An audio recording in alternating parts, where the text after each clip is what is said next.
Amici smokers, amici fumatori, bentornati. Nel video di oggi vi faccio compagnia con un'ultimissima carica di White Horse della HU, che poi è il tabacco di cui vi andrò a parlare, in compagnia della mia fantastica Gigliucci, l'ultima arrivata nel Parco Pipe, acquistata all'International Pipe Show di Como, del quale sono reduce. Anzi, direi che comprare una sola pipa è stata la prova più grande della mia vita in questo caso, ma ci sono riuscito, e poi potevo non avere una Gigliucci molto bella. Tra l'altro ringrazio gli organizzatori e tutti gli espositori che sono stati l'anima poi di questo grande show. Ha avuto un grandissimo successo la prima edizione, Instagram è praticamente esploso, l'avrete visto tutti. Finalmente in Italia c'è un grande pipe show a livello internazionale che sicuramente sta tra i primi. Potete chiedere a chi c'è stato, potete chiedere a qualche artigiano che conoscete che c'è stato e sicuramente confermerà, non sono io preso dall'enfasi. Il White Horse, per tornare a noi, un tabacco composto da Kentucky, Virginia, Perique e Cigar Leaf di Havano, di foglie di Havano. Un taglio Broken Flake che vi faccio vedere subito da più vicino, ma prima, se ancora non l'avete fatto, mi raccomando, iscrivetevi al canale, a voi non costerà niente, a me aiuterà un po' l'algoritmo a fare girare il mio video. Ed eccoci all'apertura della latta, che ho già cominciato, anzi in realtà è quasi finita, ma ho fatto in tempo a riprendere il taglio. Un bel Broken Flake dai colori prevalentemente marrone scuro, anche sul nero, ma ci sono anche delle belle foglie più sul biondo.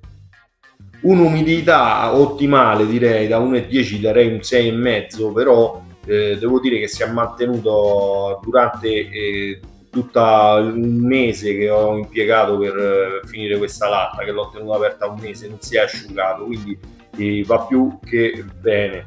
All'apertura della latta si avvertono subito degli odori prevalentemente di frutta matura e note alcoliche.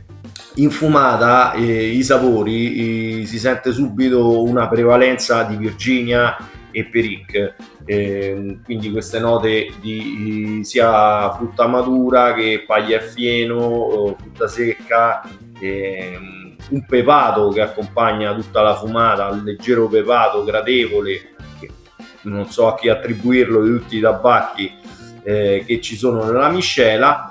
Un Perique che, in base alle mie esperienze, direi che sia un 10% di presenza di Perique. Si sente, non troppo forte, ma si sente, forse un poco sotto il 10%. E ne fa una bella miscela anche forte di sapori. Un Kentucky anche gradevole che si incomincia ad affacciare dopo la metà della fumata, si sente di più Kentucky, il primo 50% diciamo che prevale molto di più il Virginia, e anche si sentono le note che si affacciano ogni tanto, queste note di foglie di Havano, che sono anche piacevoli, si vedono anche quando diciamo nel tabacco si vedono queste foglioline molto più fine di Havano. Ne fa una miscela molto equilibrata, brucia bene, una buona combustione, una forza nicotinica io direi da 1 a 5, 3, un poco più della media, si fa sentire questo Perique. Una forza di corpo invece magari 3,5, già un po' più marcati, insomma, più marcati i sapori. E anche la Noterum che lascia nella stanza è piacevole, uno di quei tabacchi che come stanno per finire ti incominci a preoccupare, e come le altre di HU è stata una bella esperienza e lo consiglio, se lo volete provare sicuro non delude. Vi lascio anche in descrizione del video il link con la playlist di HU o qualcos'altro che ho recensito. Anche grazie quindi a White Horse, HU secondo me è una linea di tabacchi da tutto giorno più economica, con un rapporto qualità a prezzo migliore nel mercato europeo. Magari averli in Italia, ma questa è proprio una piaga dolente, quella dei tabacchi italiani, perché se arrivasse chissà a quale prezzo. 2 puff in compagnia li rifacciamo. Se l'avete provato fatemi sapere nei commenti, fatemi sapere cosa ne pensate. 2 puff in compagnia e una grappa post prandiale.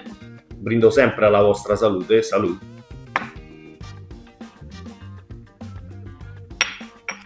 Bene, como siempre ha sido un verdadero placer. Hasta la próxima, amigos smokers.